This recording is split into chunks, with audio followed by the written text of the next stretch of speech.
छत्रपती संभाजीनगर शहरात विविध भागांमध्ये डेंग्यू सदृश आजार आणि इतर 7 रोगांची लक्षणे असलेल्या रुग्णांची संख्या झपाट्याने वाढत असल्याचे चित्र बघायला मिळत आहे। या अनुषंगाने महानगरपालिका आरोग्य विभागाकडून धडक मोहीम राबवण्यात येत असली तरी देखील बहुतांश भागामध्ये धूळ आणि औषध फवारणी होत नसून परिसरामध्ये त्वरित फवारणी करण्याची नागरिक मागणी करत आहे।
पावसाळा सुरू झाला की अनेक डबके आणि साचलेल्या पाण्यातून डास, कीटके, मच्छरांची उत्पत्ती होऊन साथीचे रोग आणि अन्य रोगांची वाढ होत असते आणि त्यामुळे सध्या शहरामध्ये डेंग्यू सदृश रुग्णांची संख्या वाढत आहे।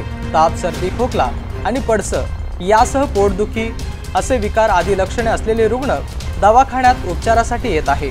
महानगरपालिकेच्या आरोग्य विभागाकडून पावसाळ्यापूर्वी झोननिहाय वार्डातील प्रत्येक भागांमध्ये जाऊन धडक मोहीम राबवण्यात आली होती।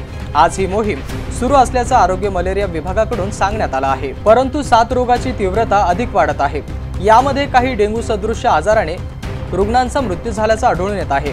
वाढत्या 7 रोगाचा प्रादुर्भाव बघता आरोग्य विभागाकडून मोठ्या प्रमाणात मोहीम राबवण्याची मागणी होत आहे। सध्या घरोघरी जाऊन पाण्याची साठवण असलेले आणि डास, अळया, मच्छरची उत्पत्ती होत असलेल्या ड्रम, भांडी, हौद, कंटेनर, इतर डबके, पाणी साचलेली ठिकाणे औषधी फवारणी, आबेड द्रव फवारणी करून परिसरामध्ये धूळ औषध फवारणी फोगिंग करण्यात येत आहे।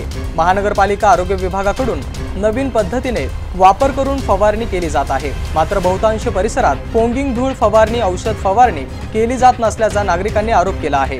7 रोगाचा आणि संसर्ग प्रसार वाढू नये याकरिता महानगरपालिका आरोग्य विभाग आणि मलेरिया विभागाकडून त्वरित परिसरामध्ये फवारणी करावी अशी मागणी नागरिकांनी केली आहे।